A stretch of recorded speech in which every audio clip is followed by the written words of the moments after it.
நற்பவி நலம் பெறுவோம் வளம் பெறுவோம். இந்த காணொலியை பார்த்து கொண்டிருக்கும் அன்பு நெஞ்சங்களுக்கும் சப்ஸ்கிரைப் செய்த சொந்தங்களுக்கும் சேதுராகினி அறக்கட்டளை சார்பாக பொன் பரமேஸ்வர சுவாமியின் ஆசீர்வாதங்கள், நன்றிகள். சாய்ராம். தசமி திதி. தசமி என்றால், தசம் என்றால் 10. அமாவாசையிலிருந்து 10வது நாள், அந்த நாளை தான் நாம் தசமி என்று குறிப்பிடுகிறோம். பௌர்ணமியிலிருந்து 10வது நாளையும் தசமி என்று குறிப்பிடுவோம். நான் சொன்ன மாதிரி அந்த வளர்ப்பிறையில் இருக்கக்கூடிய 10வது நாள் தசமி திதி என்று என்னெல்லாம் செய்யலாம், யாரை கும்பிடலாம், என்ன செய்யும். தசமி திதி ரொம்ப நல்ல திதின்னு வேறு எல்லோரும் சொல்கிறாங்க. ஏன் விஜயதசமின்னு நம்ம சரஸ்வதி பூஜை, ஆயுத பூஜைகள் கொண்டாடுறோம் இல்லையா, அதுதான் அந்த நாளை தான் நான் குறிப்பிட்றோம். அது வருஷத்துக்கு ஒரு டைம் வரும். ஆனால் மாதத்துக்கு ஒரு டைம் வரக்கூடிய 2 தசமி திதியில் வளர்ப்பிறை தசமி திதி, அதாவது அமாவாசைக்கு அப்புறம் வரக்கூடிய தசமி திதியை பற்றி இப்பொழுது கொஞ்சம் பார்ப்போம். தசமி திதியில் உங்களுக்கு என்ன கேட்டால் கிடைக்கும்? தசமி திதியில் அவங்க மெயினாக இந்த கல்வி சம்மந்தப்பட்டது, அதாவது கலை சம்பந்தப்பட்டது, புதிய தொழில் துவங்குவதற்கு வேண்டி, எல்லாத்துக்கும் மேலே துணி, நம்ம ஆடை ஆபரணங்கள் வாங்குவதற்கு தசமி திதி மிகவும் சிறப்பான ஒரு நன்னாள். ஸோ தசமி திதியில் நம்ம யாரை மெயினாக வழிபாடு பண்ணலாம்னா, மெயினாக அம்பாள், அதாவது பெண் கடவுளில் இருக்கக்கூடிய அந்த அம்பாள்.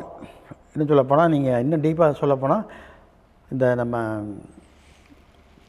சரஸ்வதி அம்பாளை வழிபாடு பண்ணலாம் மெயினாக.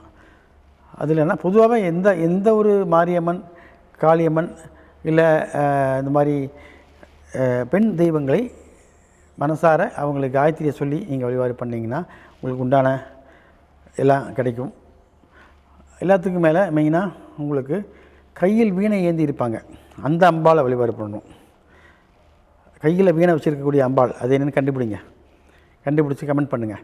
அந்த அம்பாளை, அந்த கோயில் ரொம்ப ரேர் தான், ஆனால் இருக்குது, நிறைய இடங்கள் இருக்குது. அந்த அம்பாளை நீங்கள் வழிபாடு பண்ணணும். யார் வச்சுருக்காங்க கையில் வீணை வச்சுருக்கிறது? யார்? சரஸ்வதி சொல்லுவீங்க, மகாலட்சுமி கூட சொல்லுவீங்க. இன்னொன்று இருக்குது, அது இல்லாமல் அது என்னன்னு கண்டுபிடிங்க. அவங்கள நீங்கள் வழிபாடு பண்ணும்போதும் உங்களுக்கு தேவையானதெல்லாம் கிடைக்கும். தசமி அன்று என்ன மெயினாக சாமிக்கு நம்ம படைக்கலாம், நம்மளும் சாப்பிட்லாம், நைவேத்தியமாக சாப்பிட்லாம் அப்படின்னு கேட்டிங்கன்னா, பச்சைப்பயிறு சுண்டல், பச்சைப்பயிறு சாதம், பச்சைப்பயிறு பாயசம், இதெல்லாம் நீங்கள் செஞ்சு அன்றைக்கி நீங்கள் நிறையா சாப்பிட்ணும். நீங்கள் தெய்வங்களுக்கும் நீங்கள் நைவேத்தியம் கொடுத்தீர்களானால் உங்களுக்கு எல்லாமே உங்களுக்கு கிடைக்கும். தலைக்கு தலைப்பாவோட போகும் ஐயா. தசமி திதியில் நீங்கள் அதிகமாக வழிபாடு பண்ணிங்கன்னா அவ்வளோதான் வரணும்ல மெயினாக. ஸோ தசமி என்பது ரொம்பவும் பவர்ஃபுல்லான ஒரு நாள். எப்படி அமாவாசை பௌர்ணமி இருக்கோ அது மாதிரி தசமி 10வது நாள் மிகவும் சிறப்பான நாள்.